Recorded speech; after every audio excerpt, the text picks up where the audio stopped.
Hello, what is going on? How you doing today? I hope you're having a great day. I am wearing my PSP shirt. Take a look at it. It is awesome. Brand new shirt. My girlfriend got it for me. I'm very happy with it. I do have a few PSP games out on display. I promise this will be nothing but PSP games. This whole wall. I will tape them to the ceiling. The little UMD discs will rain down and fall perfectly into my PSP. PlayStation logo right there. I'm pretty sure there's something. I feel really dumb if there's nothing, but I'm pretty sure there's something on the back. But enough of all that. You're here for a PSP game review because that's what I do. I review PSP games, and today we're going to be taking a look at Star Wars The Force Unleashed. It's going to be a lot of fun, so let's dive into this review.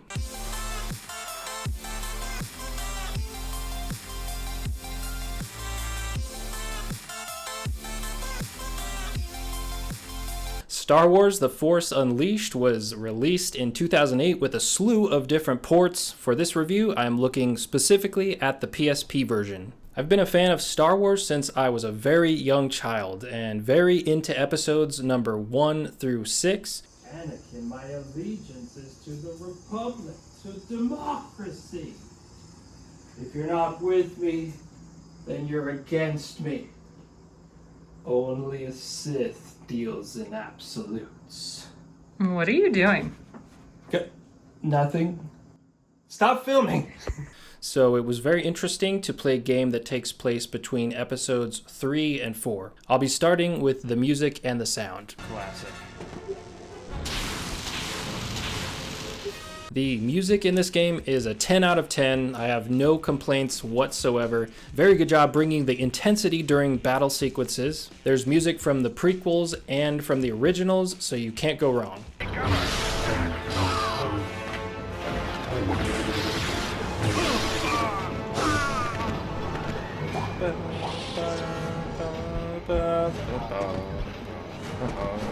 I enjoyed the sound effects for the most part, the lightsabers, laser fire, all of it was on point and very Star Wars in the best way possible. A notable aspect were the voice lines during the 1v1 fights against Jedi.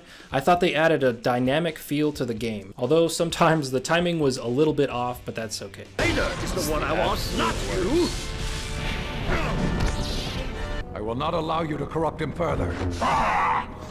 So this is his dad. Right from the get-go, I knew I was interested in the story. It pulls you in pretty quickly, honestly. It starts out with Darth Vader, so how could you not be interested right away? I find your lack of faith disturbing. The classic Star Wars text crawl tells you that Vader is hunting down the last of the remaining Jedi after Order 66. You start out playing as Darth Vader for a little bit, and then you take on the role as his new secret apprentice, a boy found on Chewbacca's home planet of Kashyyyk. The boy's father was one of the remaining rogue Jedi. Vader defeats him, and that is when he takes the boy on as his apprentice. Vader is relentless in training, quote-unquote, training the boy. It's more like a freaking, I don't know what to call it, but it's murdering people, basically. He's having him just go out and murder all the Jedi. Anyway, he is relentless in training the boy and has him continue to carry out the Jedi Purge, which results in the apprentice having extremely powerful Force abilities. Now your hatred has become your strength.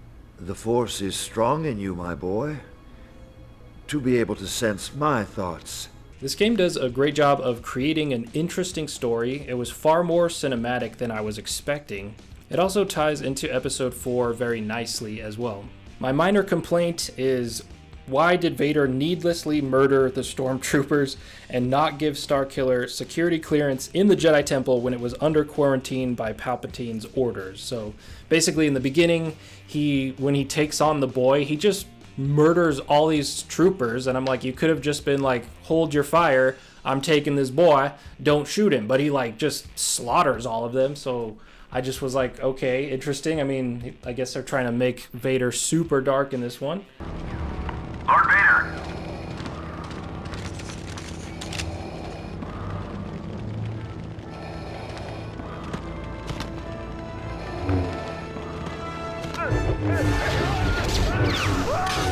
but whatever. He also could have given his apprentice, who you play as, clearance to go to the Jedi Temple because Palpatine had quarantined it. I don't know. All the stormtroopers attack you, and it's like, what the hell? They could have just given me clearance. Why do I have to fight everybody? I guess you wouldn't have a video game at that point. Vader is so relentless that he couldn't even give me clearance on the Jedi Temple. I guess my theory is that the Emperor does not know that Vader is sending me here. So what do you do in this game? Well, the main goal is to take out swaths of enemies. This is a very combat-focused game. The environments are destructible, and you will make Melbay levels of explosions happen all the time. You will also want to collect as many Jedi holocrons as you can, as they unlock some decent concept art that you can look at on your ship later. Rom Kota, that bit. Look at that, that's so awesome. There are some more collectibles, such as crystals that will allow you to change the color of your lightsaber or enhance certain abilities in combat. Instead of lightsaber throw, go to the lightsaber customization option in the Rogue Shadow to apply it to your lightsaber. Let's continue on to gameplay.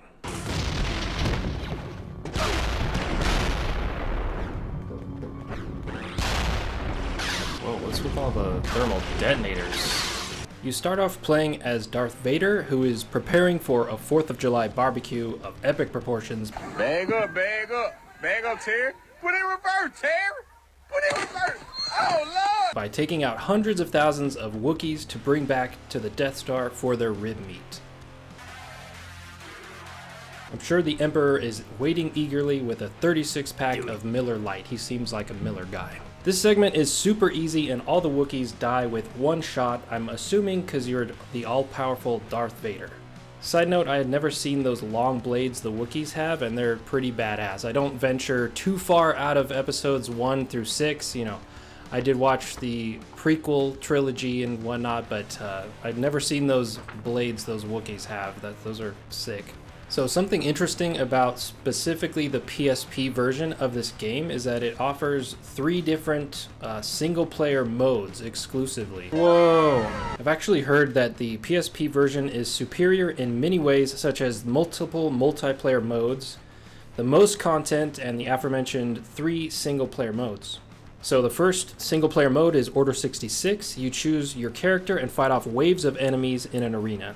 It's actually pretty fun and has a good variety of enemies. The next single-player mode is Force Duel. Choose your character and fight a Jedi or Sith 1v1 or sometimes 2v1. So you know how sometimes in a game at first you hate something and then as you play more and more you start to love it? Well, that didn't happen with this. I still utterly hate the 1v1 battles. The trick is you gotta just skirt behind him. Skirt. And then hit their back. It didn't work. This combat's garbage. Rom, no one likes you or your man bun. Man buns are against the Jedi Order. Every time I begin one of these, I'm like, maybe it'll be fun this time. And I'm like, no. It's quite literally just smashing this square button. Smash, smash, smash! Until they're dead. And you can see how many hits you land by doing that, not a lot. And I've tried different strategies. The younglings must be protected. I agree with that statement. The younglings have had enough. Do you hear me? I'm not afraid anymore.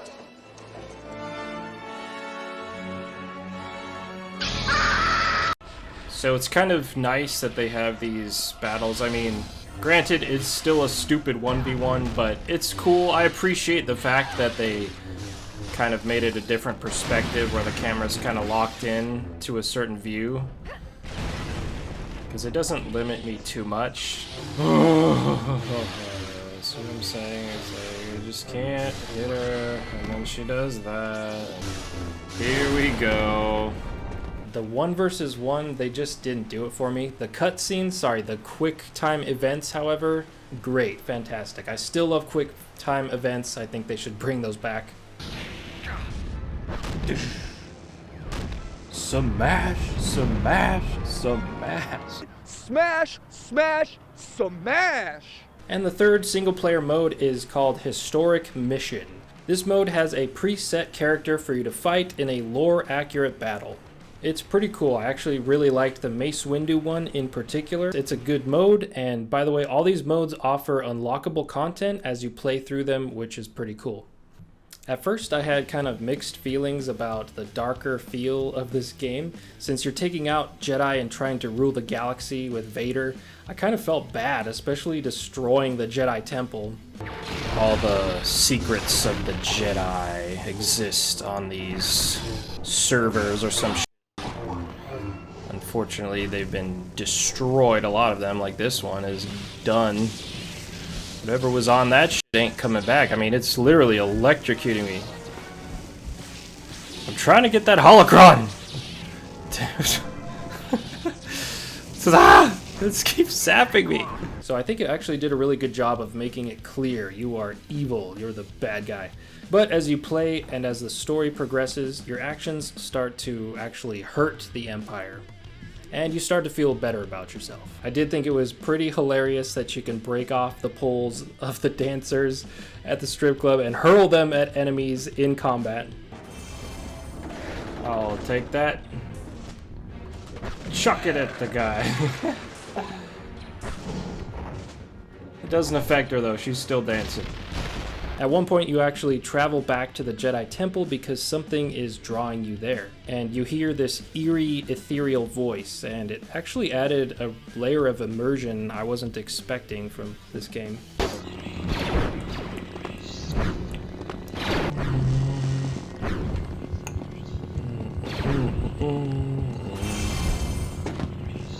Spotted one.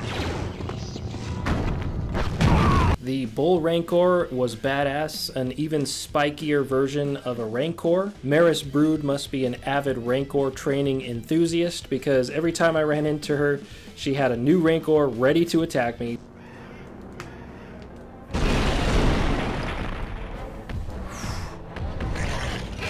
That's what I'm saying. How many backup Rancors does she have? She's like Chris Pratt in Jurassic World. Stand down.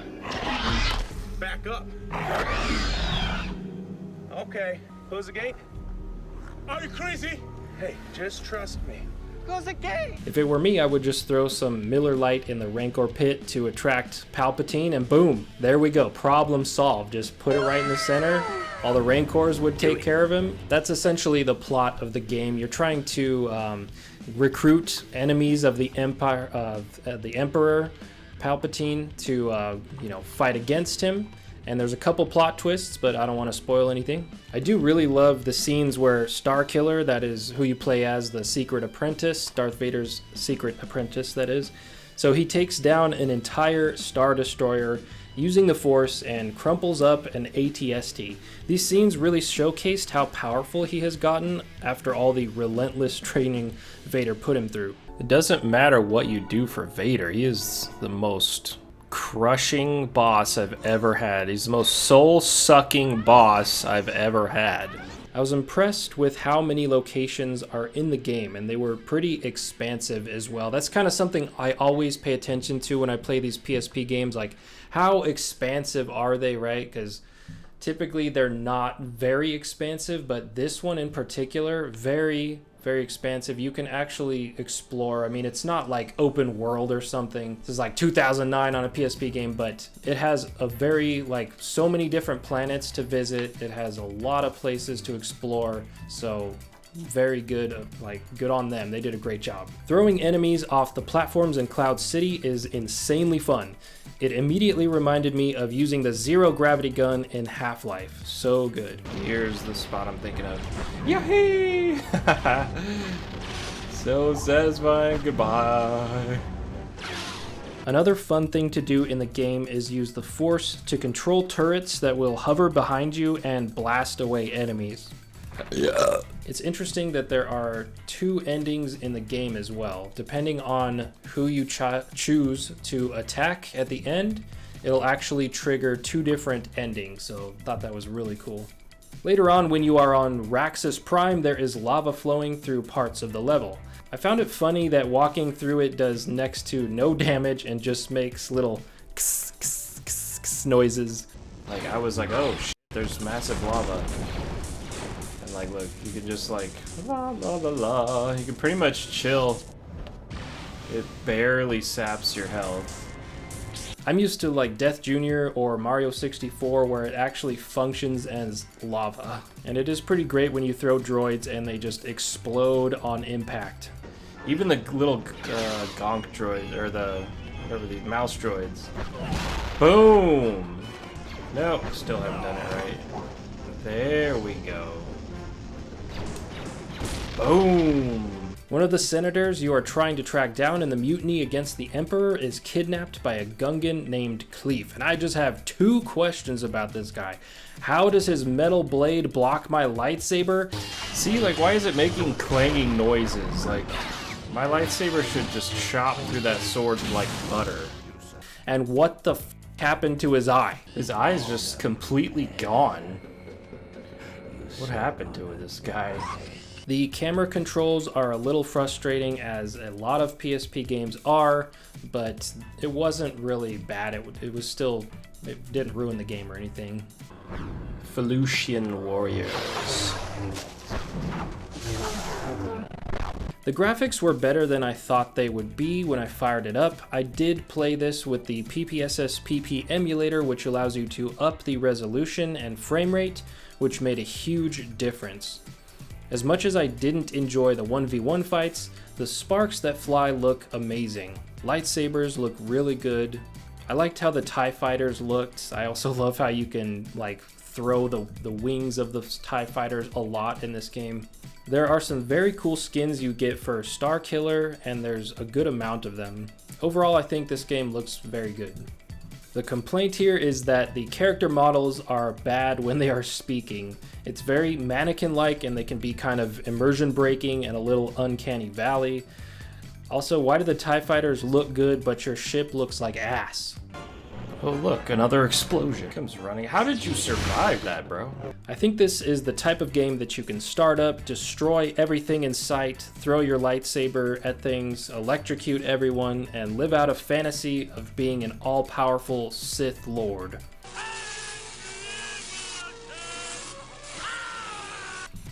Especially on the second playthrough, as the game gives you sort of a new game plus where you start again with all previously gained powers. You are no match for an all-powerful apprentice of Darth Vader. Oh, wow. Another note, with the PSP emulator I use, you can just have all the cheats ready to go by the press of a button, so I think it really, a lot of times, you know, after I play the game all the way through, it's so fun to mess around with cheats like that, so I'm glad they exist for sure.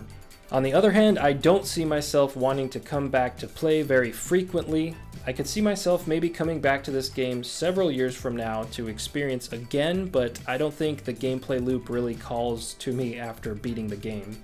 I really enjoyed the story too, but I can easily watch all the cutscenes online.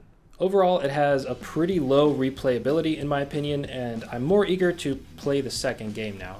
So is this game worth your time? If you are a Star Wars fan, you need to play this game. As I mentioned in the beginning of this video, I got drawn into the story basically right away, so I love that. And also, like I mentioned, it's very cinematic. It really feels like another episode in the, you know, original franchise. Like, there's so many callbacks to the originals that it feels really good.